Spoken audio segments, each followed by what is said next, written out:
The stage lights gleamed against the polished floor of the Oprah Winfrey Show. The crowd buzzed with excitement. After all, it wasn't every day that a Hollywood action legend like Steven Seagul's appeared live on Oprah's stage. Cameras rolled, applause thundered, and the host walked in with her trademark smile, ready to dig deep into Seagal's mysterious persona.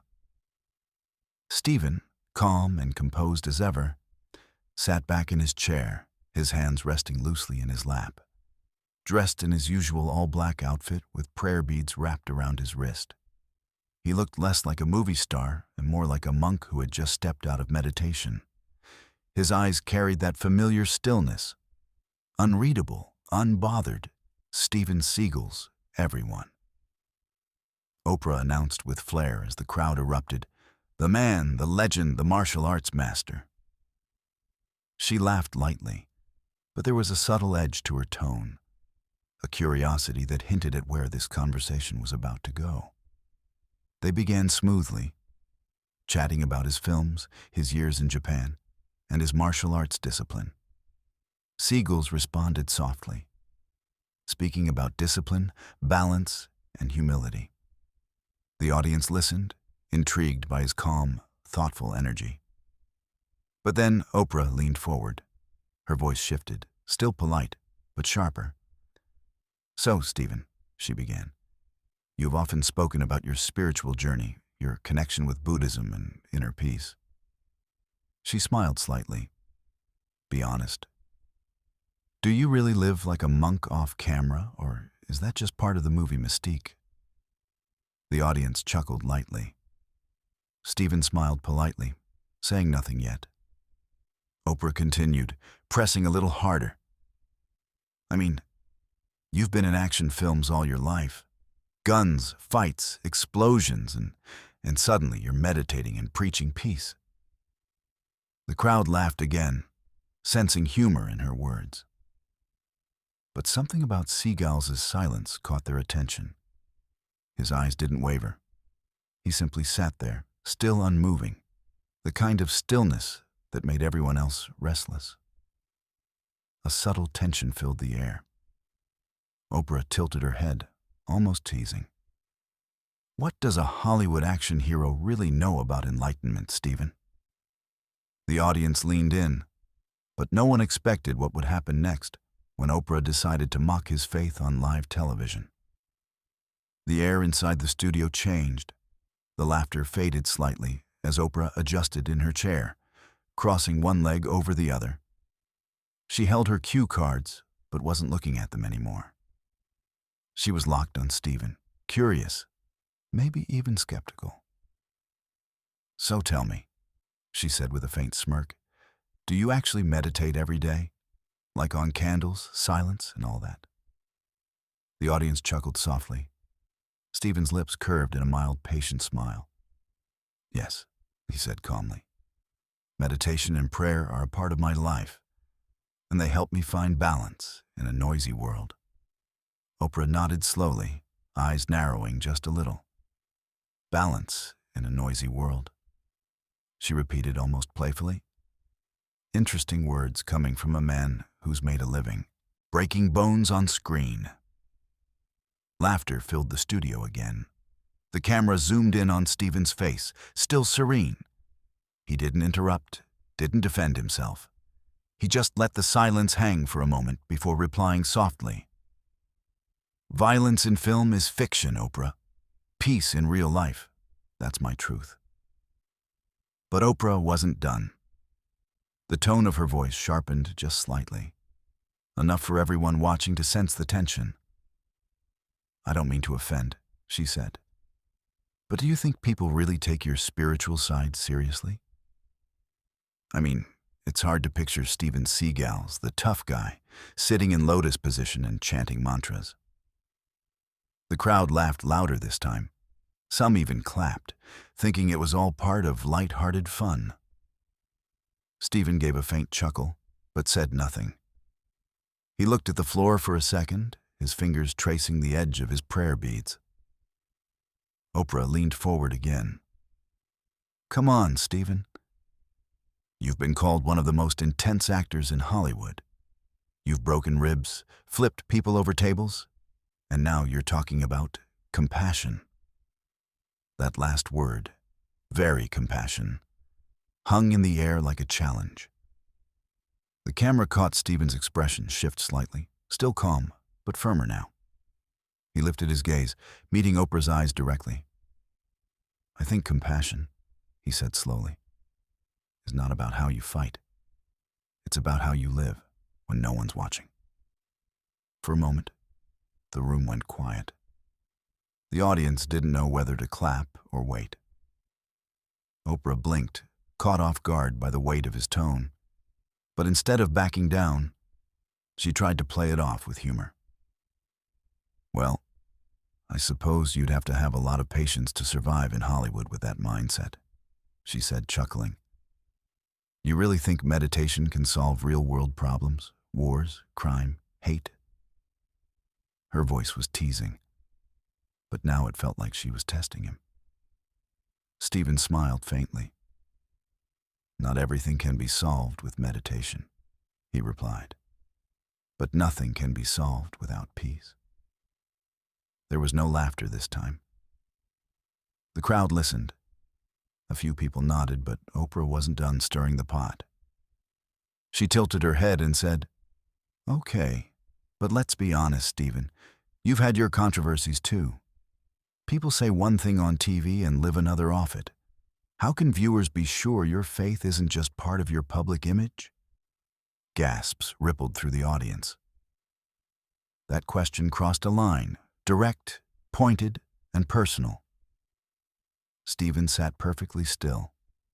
The silence stretched for several seconds, heavy, uncomfortable, almost electric. You could hear the faint hum of the lights above the stage. Then, finally, he spoke. "I think faith doesn't need anyone's approval. Oprah, the truth about who I am doesn't live on the screen. It lives in my actions." The audience murmured quietly, unsure how to react. Oprah smiled, trying to lighten the tension. "Well, that's certainly one way to look at it," she said, glancing toward the audience for reassurance. But the mood had shifted. Stephen wasn't joking anymore, and neither was the energy in the room. He leaned forward slightly, voice still gentle but cutting through the silence. "You know, sometimes people laugh at things they don't understand. That's all right. Understanding comes later." The studio went pin-drop silent. Even Oprah looked momentarily speechless, a rare sight for one of the most confident talk show hosts in the world. The camera slowly zoomed in on Stephen's face. Calm, collected, unshaken. From the crowd, a woman whispered, "He's not angry. He's just in control." And that's when the viewers at home started feeling it too. The shift, the quiet power of someone who refuses to react in anger. Have you ever seen someone mocked for their beliefs? Tell us in the comments, and also drop where you're watching this from, your country and city. Let's see how far respect travels. The audience waited for Oprah's next move. The show had suddenly turned into something no one expected. A live clash of ego and inner peace. And as the applause slowly started to fade, everyone in that studio, including Oprah, sensed that this wasn't just another celebrity interview. Something deeper was about to unfold. The tension inside the studio had grown thick enough to touch. The live audience, once laughing freely, now sat frozen, caught between curiosity and discomfort. The mood had shifted from entertainment to something far more real. Stephen Seagulls hadn't moved much since Oprah's last question. His posture was perfect, shoulders straight, hands folded on his lap, eyes lowered slightly. He looked like a monk meditating in the middle of chaos. The camera zoomed in. His face was unreadable. Oprah leaned forward, sensing the silence, but mistaking it for surrender. She smiled, trying to keep the tone light. "Stephen, don't get me wrong," she said, her voice honeyed but firm. "I'm just trying to understand how someone who spent decades in action films, shooting, fighting, destroying, can suddenly claim to be an ambassador of peace." Laughter rippled through the room again, hesitant but present. Seagulls didn't respond. Oprah chuckled softly, tapping her cue cards against her leg. "Come on, Stephen, be honest. Do you really live by these Buddhist principles you talk about? Or is this Hollywood spirituality?"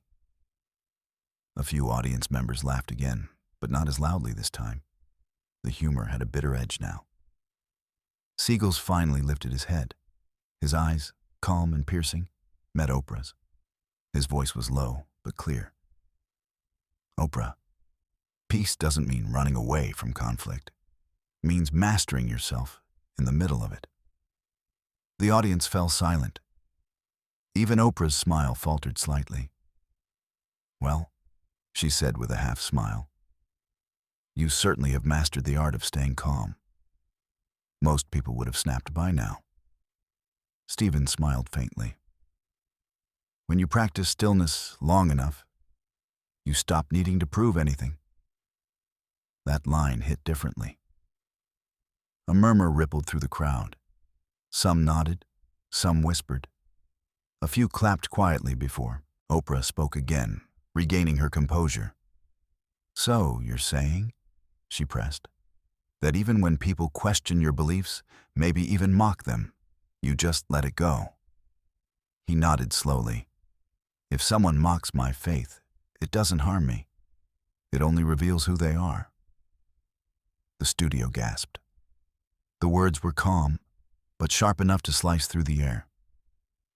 Oprah's face stiffened just for a second. Then she forced a polite laugh. "Well, that's one way to look at it," she said quickly, scanning the audience for support. But this time, they weren't laughing with her. They were watching him. Stephen leaned forward slightly, his voice gaining quiet strength. "People confuse humility with weakness. But humility is strength under control. I've spent my life learning when to fight and when to stay still." The silence that followed was heavy, not awkward, but powerful. You could feel the respect starting to shift in the room. Oprah looked down at her chords, clearly thrown off rhythm. "That's interesting," she muttered before looking back up. "But let's be honest, Stephen. You've had controversies too. People say you can be difficult, that you have a temper. Doesn't that go against everything you're saying now?" The crowd gasped again. She'd pushed it further than ever. Stephen took a slow breath. You could see his chest rise and fall once. Then he said calmly, "I'm not perfect. No one is. But faith isn't about pretending to be flawless. It's about knowing when you've fallen and getting up without bitterness." There it was, the kind of statement that silences a room. Oprah blinked twice.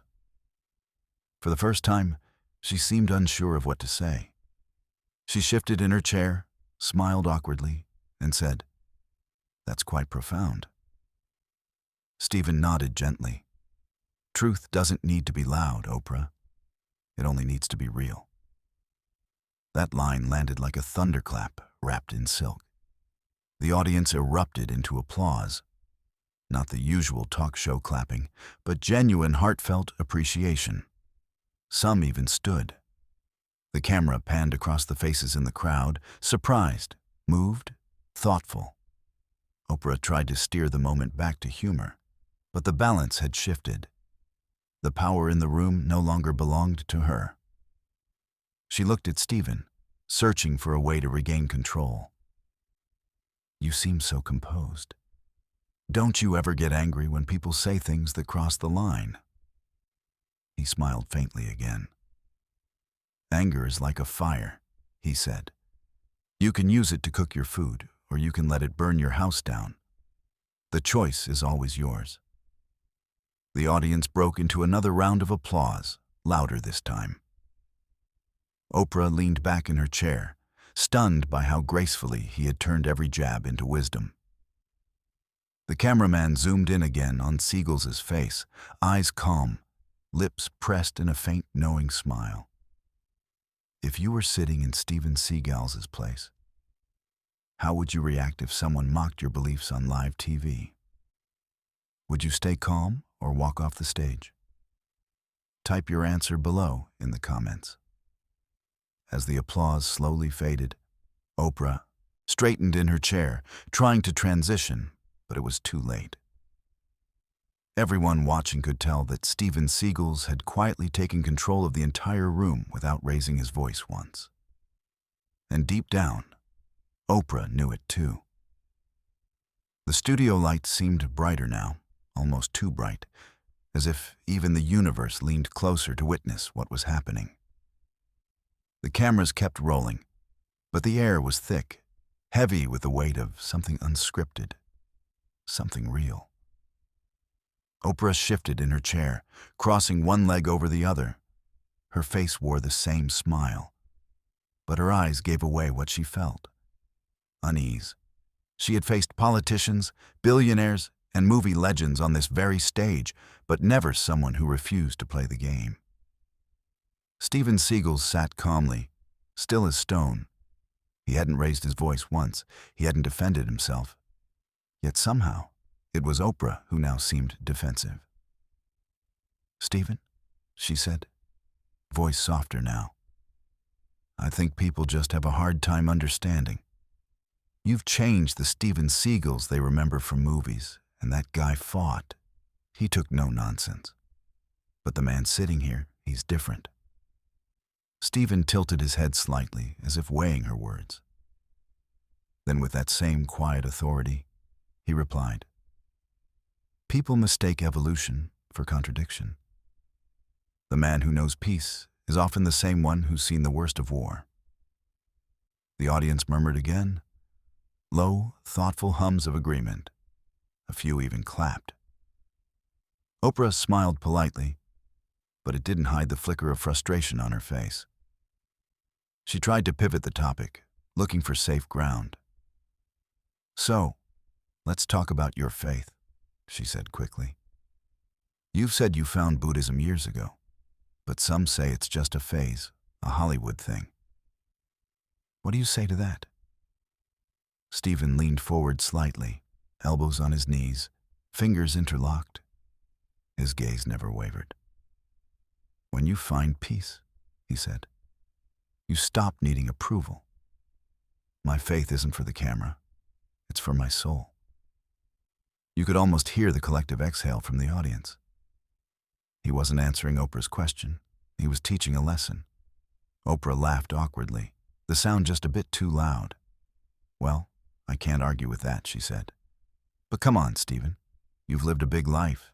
Fame, money, controversy. Surely you've lost your temper before." A few people in the audience chuckled. The question was sharp and meant to draw him out. Seagal nodded slowly. "Of course," he said. "I've made mistakes, but anger never made me stronger. It only made me smaller." That line landed deep. Even Oprah paused. The live audience broke into applause again, louder than before. A camera operator whispered to his director, "This man's flipping the whole energy." Oprah smiled tightly. She wasn't angry, not yet. But the balance had undeniably shifted. The audience wasn't laughing at Seagals anymore. They were listening. She leaned forward again. "You talk about peace," she said carefully. "But the world sees you as a fighter. That's a contradiction, isn't it?" Steven's lips curved into a faint smile. "A sword is useless until it learns stillness. Power without discipline destroys itself." The studio fell silent. A few people gasped softly. Oprah blinked twice, unsure if she'd just been corrected or educated. "You really believe that?" she asked, almost whispering now. "I live it," he replied simply. A wave of applause swept across the crowd, louder, more sustained this time. Even those who had laughed earlier were now nodding, leaning forward in their seats. You could feel it. Siegels had turned what was meant to be an interrogation into a sermon about humility and control. Oprah sat back, visibly absorbing the weight of his words. For a moment, she said nothing. Then, almost defensively, she asked, "But why bring faith into Hollywood at all? Why not just keep it private?" Stephen's tone remained calm, his words deliberate. Because light doesn't hide in darkness. If faith stays private, how will anyone learn from it? People think strength means shouting. I've learned true strength is silence that doesn't break. The audience erupted. Cheers, applause, even a few people standing now. The entire room was caught in his calm, magnetic gravity. Oprah looked around, realizing she had lost control of the tone completely. What had started as light-hearted teasing had turned into a master class on dignity. She smiled, trying to hold the moment. "You know," she said with a laugh, "I wasn't expecting you to turn my show into a philosophy lecture." Stephen chuckled softly. "You asked honest questions," he said. "I thought you deserved honest answers." That line, perfectly balanced between respect and confidence, hit like a knockout. The audience roared again. Some even whistled. Oprah laughed. But it was the kind of laugh that said, "I've been humbled gracefully." The moment was so powerful that even the crew forgot to cue the next segment. Cameras stayed locked on Siegels' face, calm, strong, eyes filled with something deeper than confidence. Conviction. The host, who had once controlled every conversation, was now sitting quietly, letting her guest lead the emotional rhythm of her own show. Have you ever seen someone stay calm while being challenged or mocked and completely change the energy of the room? Tell me where you're watching this from your country and city. And if you've ever had a moment like that yourself. As the crowd continued to cheer, Oprah leaned toward Siegels and said quietly, "You know, I think you just taught all of us something tonight." Stephen smiled humbly. "I didn't teach," he said. "I just shared what I've lived." And with that, he leaned back, crossing his arms loosely. As the applause rolled through the studio like thunder, not for the action star, but for the man who had turned mockery into mastery. The studio moments ago, filled with laughter and casual chatter, now sat in reverent quiet. You could hear the faint hum of the cameras, the shuffle of the audience leaning forward, the soft whisper of anticipation. Something extraordinary was unfolding on live television, and everyone knew it. Oprah straightened in her chair, her poise slipping slightly under the weight of the moment. She had interviewed thousands, presidents, icons, philosophers. But what she was feeling now wasn't just admiration or surprise. It was something deeper. Stephen Siegels had managed to shift the entire emotional frequency of the show. Still, she wasn't done. Oprah was never one to back away from a challenge. "Stephen," she began, voice measured, but probing. "I can see how serious you are about your beliefs. But people might say, isn't it easy to preach peace when you're rich, famous, and admired? It's harder when life knocks you down. Don't you think your position makes it easier to stay calm?" The question hung in the air like a test. It was direct and even a little confrontational. The audience murmured softly. Stephen took a breath, eyes closing for a brief second, as if he were centering himself. When he opened them, his voice was calm, but carried a new kind of force, quiet yet commanding. "Oprah," he said, "peace doesn't come from comfort. It's born in pain. You don't learn stillness when life is easy. You learn it when your world falls apart." A ripple of emotion spread through the crowd. Oprah's expression softened. She hadn't expected that answer. He continued, his tone deepening with each word. I've been betrayed, misunderstood, mocked, sometimes by people I trusted most. But that's when you discover what faith really is. Faith isn't a feeling. It's choosing light when everything around you is dark. The studio went dead silent. Even the crew stopped moving. Then Siegels looked directly at Oprah, not as a guest challenging a host, but as one human soul speaking to another.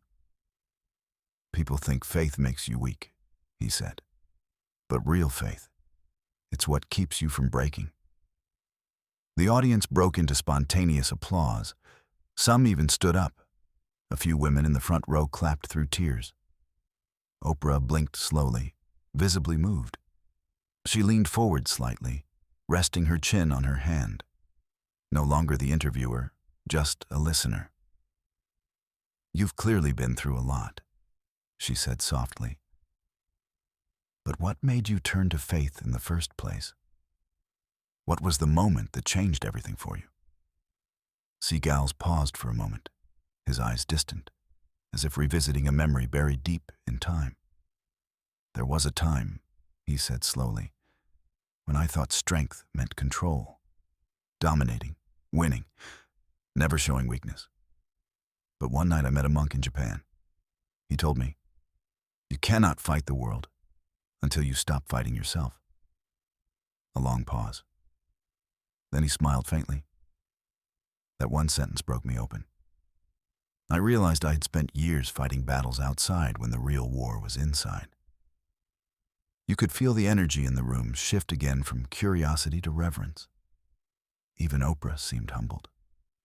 She nodded thoughtfully. That's powerful, she said. But how do you live that way, in a world that rewards ego? Siegels' reply was instant, his tone firm yet compassionate. By remembering who you serve, fame fades. Money disappears. But the heart you keep pure, that's eternal. That line hit everyone. You could almost hear people exhale as if releasing the weight of their own egos. The crowd applauded again. But this time there was no cheering, only the sound of respect. Oprah smiled.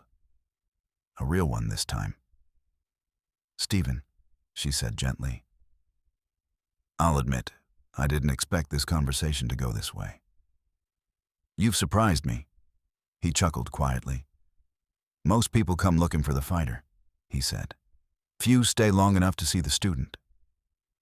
Laughter rolled softly through the room, not mocking, but warm. Oprah joined in, nodding.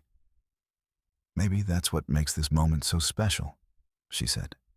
You didn't defend yourself. You didn't argue. You just stayed calm. Siegels smiled again. When the truth stands still, it doesn't need to fight to be seen. A roar of applause filled the studio. People were now standing, clapping, cheering. Not for the movie star, but for the message. If you were on that stage and someone questioned your beliefs in front of millions, would you stay calm like Stephen and/or defend yourself? Comment below and tell me where you're watching this from. The camera cut back to Oprah, who looked genuinely reflective now. She wasn't playing to the audience anymore. She was processing. You know, she said, I think we all just learned something important about faith, patience, and grace under pressure. Stephen nodded humbly.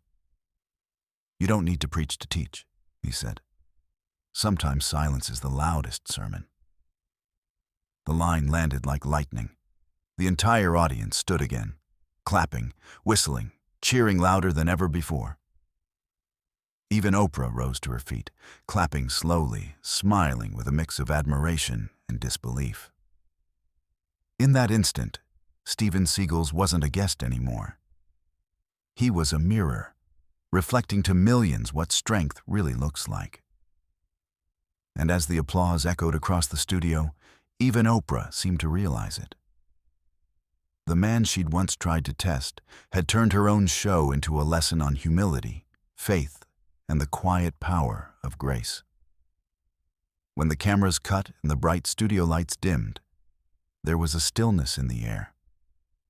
The kind of silence that only follows something truly powerful. Oprah stood still, clapping lightly, while Steven Seagals simply smiled and bowed his head in quiet gratitude. The audience lingered even after the show ended. People weren't rushing for selfies or autographs, and they were thinking. You could see it in their faces. Some whispered to each other, "I didn't know he was like that. He's so different from his movie image. That was deep." Within hours of the episode airing, the internet exploded. Clips of the interview began circulating on every major platform: YouTube, Twitter, TikTok, Facebook. But it wasn't the usual entertainment gossip that caught fire. It was one moment, the exact second Steven Seagals said, "If someone mocks my faith, it doesn't harm me. It only reveals who they are." That quote became an instant viral soundbite. Millions began sharing it, captioning it with words like respect, faith over ego, power, and silence. Within 24 hours, hashtags like Iron Steven Seagal's speechless moment and faith and dignity trended globally. People from all over the world posted clips, edits, and reaction videos. Spiritual leaders, motivational speakers, and even atheists praised the way Seagals handled the exchange. It wasn't about religion anymore. It was about how he handled disrespect with peace. A viral tweet read, "This is how you respond when mocked. Not with anger, but with grace." Steven Seagals just taught the internet a master class. Even Oprah's official page posted the clip captioned, "One of the most unexpectedly profound conversations we've had on this stage." Steven Seagals reminds us, strength doesn't always shout. The comment section was a flood of admiration. He didn't argue, he educated. Now I see why they call him a master. Oprah met her match in calm energy. Meanwhile, news outlets picked it up. Entertainment shows replayed the interview in slow motion, highlighting the now iconic moment where Oprah fell silent and the audience erupted in applause. Articles titled, "Steven Seagals Silences Oprah" with a single line filled social media feeds. But while the internet debated and dissected the moment, Seagals himself stayed quiet. No interviews, no statements, no public comments. Just silence again, proving his point. Oprah, however, couldn't stay silent for long. A few days later, she addressed the viral moment during another broadcast. Sitting on the same stage, she said with a smile, "You know, sometimes on this show I get schooled." Steven Seagals did that not with anger, not with pride, but with peace, and I respect that. The audience applauded. She continued, "It reminded me faith is personal, but dignity is universal." That admission made the clip go viral again. This time it wasn't about who was right or wrong. It was about how two strong personalities found understanding on live TV. Back at Steven's home, his assistant showed him the trending videos and messages of support from around the world. There were millions of comments, and from soldiers, monks, single mothers, college students, all saying the same thing. "You inspired me to stay calm when mocked." Seagals read a few, smiled softly, and said only one line. "I didn't want to win an argument. I wanted to show peace can stand its ground." That quote, too, became viral. Have you ever had a moment where someone tried to push your buttons, but you stayed calm and it changed the situation? Tell your story below, and also drop your city and country. Let's see how far Steven Seagals' message has reached. As the days passed, late-night talk shows discussed it. Reaction channels broke down his body language, and millions replayed the Sykes footage just to hear that tone. The calm, unbothered voice that carried more weight than any argument. Even celebrities chimed in. A-list actors tweeted respect. Motivational speakers used the clip in seminars. Schools and companies started using the video as an example of emotional control under pressure. But the most surprising reaction came from Oprah herself. A week after the episode aired, she invited Seagulls back, not for another debate, but for a conversation about faith and humility. In the teaser for that follow-up episode, Oprah said, "Sometimes the most powerful guest isn't the loudest. It's the one who teaches you something you didn't know you needed to learn." The internet went wild again. People couldn't wait to see what Seagulls would say next. When he returned, he didn't come dressed in a designer suit or Hollywood flair. He wore a simple black robe and prayer beads around his wrist. As he walked on stage, the audience gave him a standing ovation before he even spoke. He smiled gently and bowed, whispering, "Thank you. Let's talk about peace that moment and quiet." Dignified, powerful, solidified, what millions already felt. Steven Seagulls had not only reclaimed respect, but had redefined it. His clip wasn't viral because it was dramatic. It was viral because it reminded people of something they had forgotten: that strength and stillness are not opposites. They are one and the same. And as the episode ended, Oprah closed with a line that summed it all up. "I started that conversation trying to test his faith. I ended it realizing maybe I should strengthen my own." The camera faded out on Seagulls' calm, unwavering face. Proof that sometimes the loudest message is delivered in silence. In the days that followed, something extraordinary happened. The world didn't just watch Steven Seagulls' moment on Oprah. It felt it. Clips of his calm, unwavering composure flooded every corner of the internet. What began as a controversial interview had transformed into a global conversation about faith, humility, and emotional strength. In schools, teachers played the clip to show students what self-control looks like. In offices, managers shared it during morning meetings to inspire patience under pressure. Even in religious gatherings across multiple faiths, Seagulls' words echoed, "If someone mocks my faith, it doesn't harm me. It only reveals who they are." People didn't see a celebrity anymore. They saw a man who practiced what he preached. One viral post from a high school teacher read, "I showed this to my students. We discussed how real power isn't in shouting louder, but in standing calmer. Thank you, Steven Seagulls." Thousands of comments followed from Pakistan, Brazil, the Philippines, the US, and beyond. All sharing stories of how they'd been mocked, judged, or provoked, and how they remembered Seagulls' example to respond with dignity instead of anger. Meanwhile, Oprah's team uploaded the full uncut interview to her official YouTube channel. Within a week, it hit 50 million views. The top comment read, "This isn't just an interview. This is a life lesson disguised as television." Even Oprah herself admitted during a later podcast episode, "I thought I was interviewing an actor. Turns out I was learning from a monk." The line went viral again.